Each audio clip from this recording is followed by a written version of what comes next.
What's up, everybody? Welcome to Uncle Dad Talks again, live on the YouTube. That's right, I'm on the screen right now. That's me holding the screen.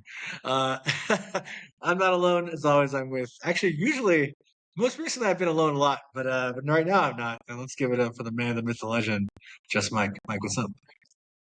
I'm happy to be here to help support you through this episode. So thank you for having me. How does that feel, Mike, to not be around so much? Oh, I'm around. I'm just in different places than you are. I meant into regards to the show, sir. Yeah. I'm sorry. I missed a few episodes here and there, but I'm always with you in support and Hey, hey, energy and the things we've learned together you use on the show. And so it's like I'm right here, even though I'm not here at all. that's that's true. Hardly at That's all. true. That's true. I haven't released it, but there was a thing I tried where Mike was produced by AI, and I did not like the way it sounded at all. But I'm thinking maybe, just maybe I release it soon, just to Oh see. yeah, we talked about that. I was interested to hear what that might have sounded like. It So, didn't come out very good, I can tell you that. well, I know AI is just going to continue to get better and improve and smarter and probably kill us all. As the guy who just received the whatever Nobel Peace Prize or whatever he Yes, received yeah, yeah. warned the entire crowd, and they were all just sitting there stunned. But as of right now, it still cannot replicate the human concept of art and creativity. And that's why you still watch us skeletons with skin on top of them with meat inside. Exactly, exactly. Well, Mike, that's a great intro to what we're going to talk about. So, what we're going to talk about is my time at Stockton Con. So, for those who don't know, we've been covering Stockton Con for almost. This is our fourth year of doing so. Next year will be the big fifth year of covering it if we cover it again. And this is the first time in that entire four-run history that you were not there. Uh, but you weren't there at all, and not even in the sense that you weren't recording with me. You were literally not even at the con. Do you I want to wasn't give there. people some insight as to why? Sure, yeah. I mean, I can't be everywhere. Um, I I've just done it enough. No, I mean, that's partly it. I love Stockton Con and shout out to Mike Millerick. And, I love doing I still do the graphics for all the promo material and everything. So I'm there in that respect. But yeah, I also do events where I travel and sell the fabulous Bart Bridge hats that you and I are wearing. And so I was doing a bigger event in Bend, Oregon called the Bend Summerfest. And, I do Stockton most times. I miss one here and there. I've missed a couple when you weren't there, Mhm. and it's okay to not be at that show every single time. That way, when I do go there, people are actually excited to purchase things from me, and so yeah. So there you go. Yeah, that's true. I do. I gotta tease you a little bit here, but I do love when I go see all our old friends. They all go, "Where's Mike? Why is he leaving you doing all the work?" But technically speaking, it is the Uncle Dad Talk Show, and I'm Uncle Dad, so I guess I should be doing most of the work. I mean, yeah, I'm just here to help out. I mean, Hey, baby, remember, I'm the body, you're the face. Don't forget that. well, I mean, you just tell those guys that I got more important things to do. More important things than our show, right? Well, going back into another great segue, let's talk about the guests that we had that were very important. uh, so I did get to interview some great people, and right off the bat, I just want to talk about this. These are both two lovely ladies in the world who've been in the industry of voice acting for a very long time. These interviews, I think, Mike, are some of my favorites, to be honest. They were so. I guess I don't know. I guess I never really take the time to think about it. We could talk about this really fast. That when people go up to these voice actors, they tend to always ask the same things or the same, about the histories of whatever, right? And you and I always tend to take a more human approach to that, and you can really feel that in these interviews. And so I don't know. You talk about you being in spirit. I did rep it to you quite a bit, so it is like you're in spirit, you know. And I think these interviews are some of the strongest I think we've done in a long time without you being here. So, without further ado, the first one is Megan Hollingshead. Megan Hollingshead is a legendary voice actor who played probably one of the most iconic characters in Pokemon, the original series, and that is Nurse Joy. Mike, you know who that is, right? Yes. And Nurse. he's not lying. He's not lying. Everybody knows Nurse Joy. And she also played the original voice of My Valentine in the original Yu-Gi-Oh series. Now, you may not have seen those, Mike, but I definitely know you're aware of their cultural relevance. I know the names of those shows, and I know that a lot of people like them, and a lot of other vendors at conventions sell stuff that are those things. That's what Exactly. I know. Yes. Exactly. Megan Hollingshead has been in the game for a long time. She is an absolute sweetheart. It was amazing to talk to her, and it was great. So I grew up with those, right? And I love Pokemon to death. And getting to hear Nurse Joy's voice live was just incredible. My Valentine's voice, incredible. We attract such a unique crowd here on Uncle Dad Talks. So we always have something for your flavor of nerdom, right? And so this is for the anime fans this weekend. And so even though Mike's not the biggest anime fan, he doesn't hate it. Isn't that right, Mike? I don't hate it. That's all I have to say about that. But then there is so much great anime out there, and those are some legendary roles, and I think you guys are all going to get a good kick out of that. And the next one I spoke to Melissa Fahn. Now Melissa Fawn's pretty big too because she plays a character that you would know, Mike, and that's she's the one of the original. So when the original Betty Boop passed over, she took over to play Betty Boop. So I don't know the characters from the anime, but I do know the black and white cartoons. Exactly. What you're saying? Exactly. Well, she I did see hers. Hey, hers are in color. Right. Okay. Well, I see what's going on here. And so Melissa Fahn not only did the voice for that, but she also did the voice for Hello Kitty and Hello Kitty Paradise, which is also a very popular cartoon. And she was the voice of. I'm sure you actually might actually know this one because of Netflix. Have you heard of a Cowboy Bebop? I have heard of Cowboy Bebop. Yeah, so she also plays the voice of Ed, who's a huge character in that series. And she also, actually, you might know this one too, Invader Zim.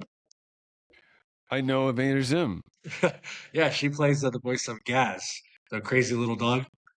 Not to be confused with Earthworm Jim. Said no one ever. But good try, pal. Good try. Right. That's what came to my head when you said Invader Zim. But I think I know what Invader Zim is now. I think I remember. So to be fair, everybody, Mike hasn't been in the seat in a while, so the gears are just starting to turn. Mike has also been into different things when he is into things, and so I do my best to have awareness of all things, just so I don't sound like a complete idiot. Well, how's that going? How's that going? But yeah, so Melissa Fahn, man, she was absolutely wonderful. Getting to hear one of the original Betty Boop voices was crazy. I mean, dude, she nails it. Like, obviously, because that's her voice, but when you hear her talk, she has a very unique way of speaking normally, and then when you hear the Betty Boop kick in, you're like, oh my god, this is amazing. Was she the Betty Boop that appeared in Who Framed Roger Rabbit? I don't know the answer to that, Hmm. and that could have been your question to ask, but you weren't there. That would have been my question. Yeah, maybe we can have a AI version of me ask an AI version of her and see what happens. You know, I like that idea. I do like that idea. But that's kind of what happened. Other than that, you know, we got to I walked around a lot, talked to our old friends. You know, shout out to everybody we know at Stockton Con. But as a whole, if I'm honest with you, Mike, it was another Stockton Con, bright, friendly, full of good people, and we got some good interviews, and that's all I really got. You know, I wish I had more. You've said it all. You know, normally I go all in on these, but to be honest, there was a lot of the same folks, and we don't want to keep bringing. Not that we don't want to, but we need diversity, right? Diversity is important, and I think sometimes, Mike, let's be honest, we do get some backlash that we don't have a lot of women on here. Well, hey, we got an episode with 2 ladies on it. It's an all-women episode, with the exception of the hosts. Well, some say I look like Rosie O'Donnell, so That's true. That's true. Some say. some say. But yeah, that's all I got for you, Mike. Mike, but I do have one last question for you. If you could have dinner with Betty Boop or Hello Kitty, who do you have dinner with? But where do you take them?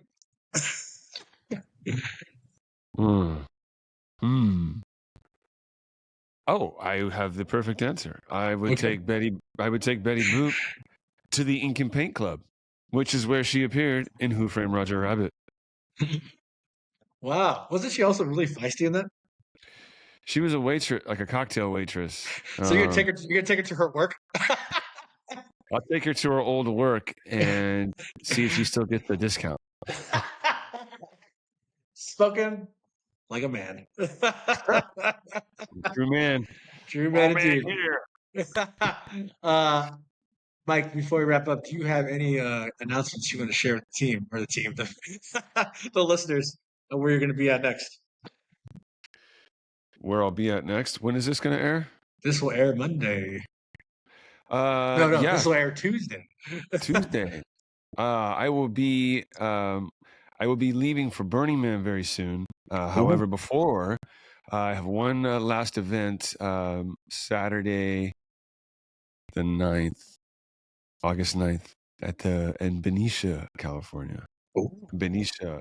I believe it's the Benicia Peddlers Fair is what they call it, but it's a long time running fair in downtown Benicia, and I'll be there with hats. So if whoever listens to this in the Northern California area, that's where I'll be. And you got to go. And remember, I'm creating a little secret password that Mike's not aware of. It's if you go to his booth, tell him Uncle Dad sent you, and we'll see what he does for you. Yeah. What do you see?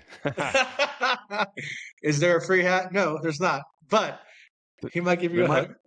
There might be a free something, though. Exactly. There might be a free something. You're right. So be sure to tell him Uncle Dad sent you. All right, buddy. We're not uncles, we're not dads. We're just someone you can talk to. Please enjoy this interview, and be sure to follow everybody respectively. And of course, we're not uncles, we're not dads. We're just someone you can talk to. And we'll see you all next week. What's up, everybody? Uncle Dad here, hanging out with probably one of the most legendary voices of the world of anime. American, voice acting. I always say this. I don't like saying voice actors because you know what? At the end of the day, you are an actor.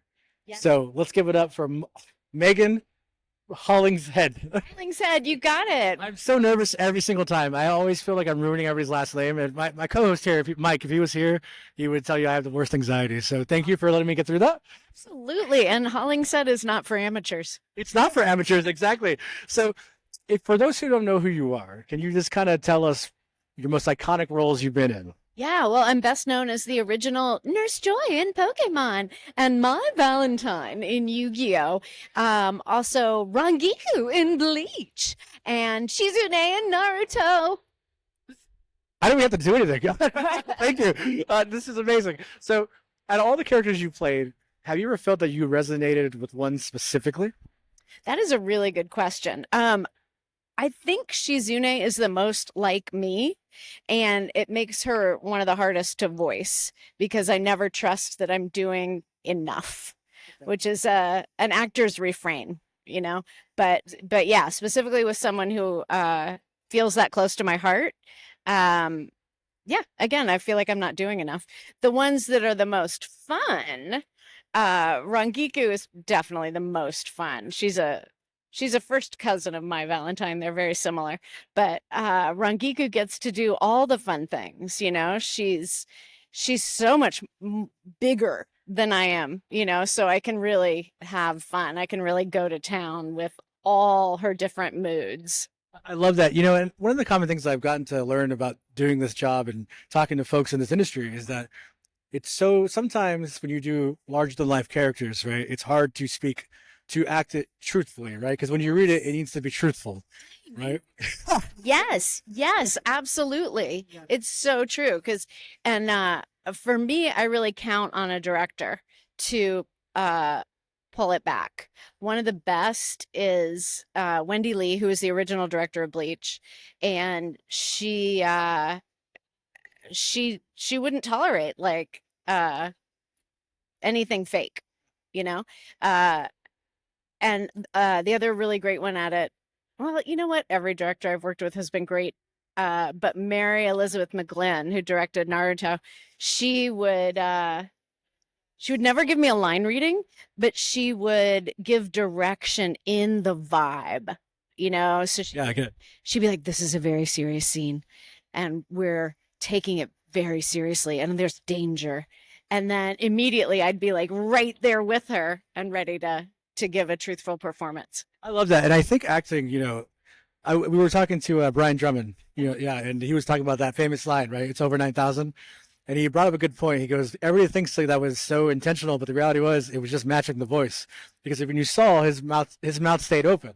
So he couldn't say it's over 9,000. It had to be over 9,000, right?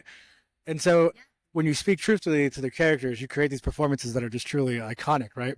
And that's why your characters live in people's hearts forever, right? And so my last question to you is, if you could go back in time and tell yourself when you were first doing My Valentine or Nurse Joy, what advice would you give yourself? You know, wow, that's a really good question. What would I give myself? I don't know. I was, this is going to sound like I'm bragging, but I'm not. I was in a really good place then.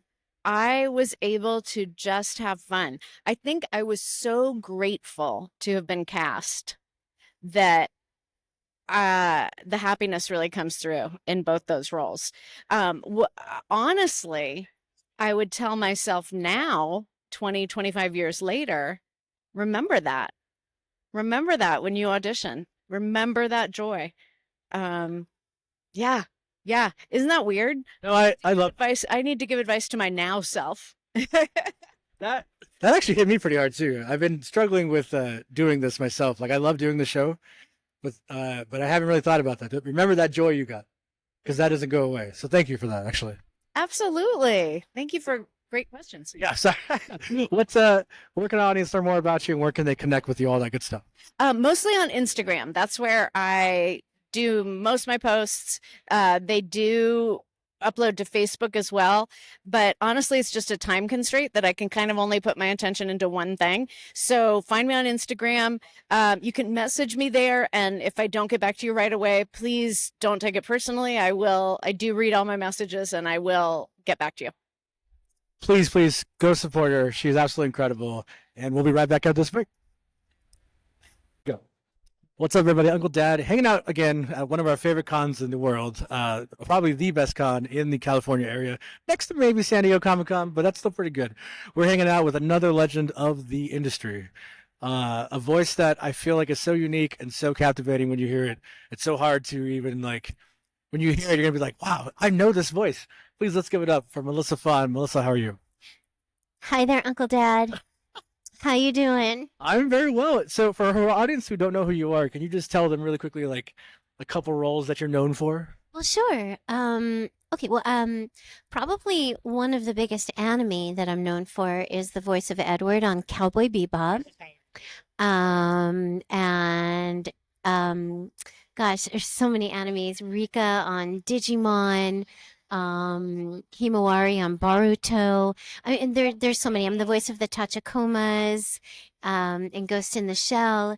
And then I've also done shows on Nickelodeon like Invader Zim. I'm the voice of Gaz.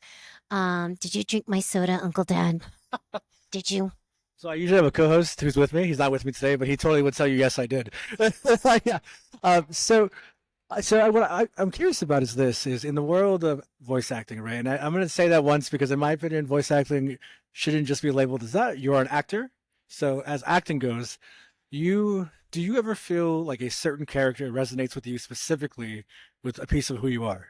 Oh, well, I think definitely. And I think as actors, we take each role to heart, and we put a piece of ourselves into each character. So I do feel like there are, of course, I, some characters resonate more, and some it would be ridiculous to think that I'm a little robot, like a Tachikoma.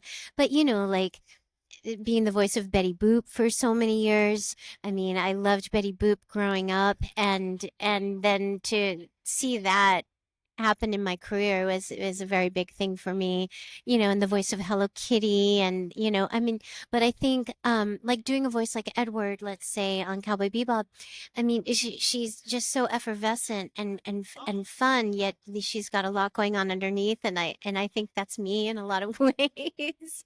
And but then like Dendy on OKKO, she's very sensitive, and she's a good friend, and looks into the depth of things, and that's me also. So, and then like Neptune and the Neptunia whole saga and series and games and everything, I mean, she's just pure sass and fun, and that's a part of me as well. So it's fun to bring all of those to life. Yeah, and I love that because it's always like, as an actor, right? It's always a challenge of being like, hey, how do I balance these things? How do I balance?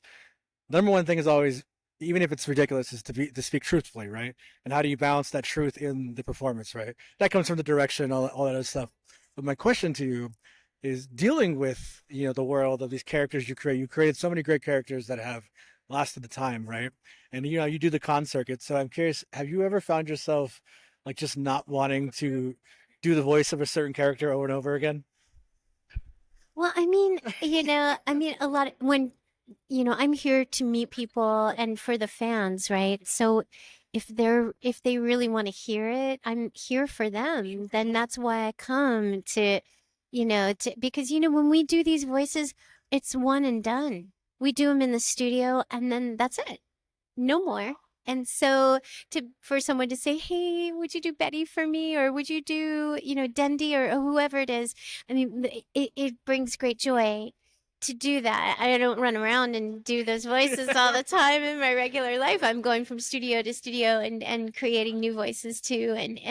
But it's just a part of it, and a part of this experience with the cons is that of the fan, and to really be here for them, and to revisit these fun characters. Sometimes people bring pieces up to me that I have never seen, or I haven't seen in years and years and years. But, sometimes when we do a video game, we don't see the image. We don't see the image of who we're creating. So they're like, "Yeah, this is you." And I was like, and I say, "Oh my God, I can't believe that's me." Yes. All right. So it's really cool. It's really cool to see the work that we do in a quiet little booth come to fruition.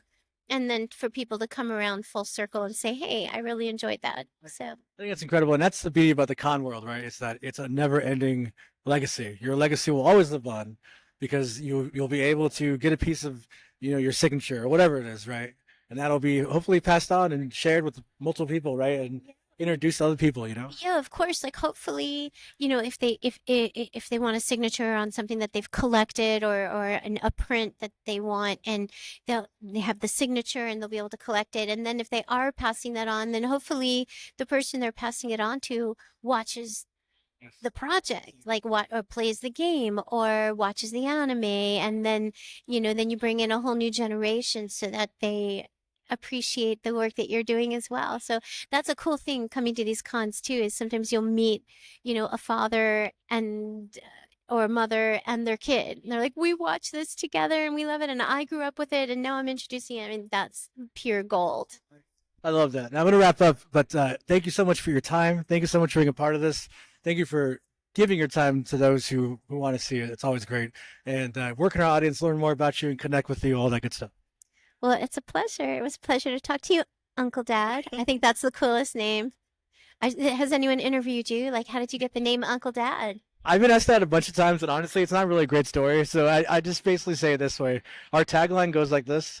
I'm not an uncle. I'm not a dad. I'm just someone you can talk to. So that's kind of where it was. That's really cool, Uncle Dad. I think that's the coolest. Well, thank you. It's been a pleasure to talk to you. I appreciate that. And what is social media? Anything? Just at Mel Fahn on Instagram. That's easy. Go check it out. Thank you guys so much. We'll be right back after this break.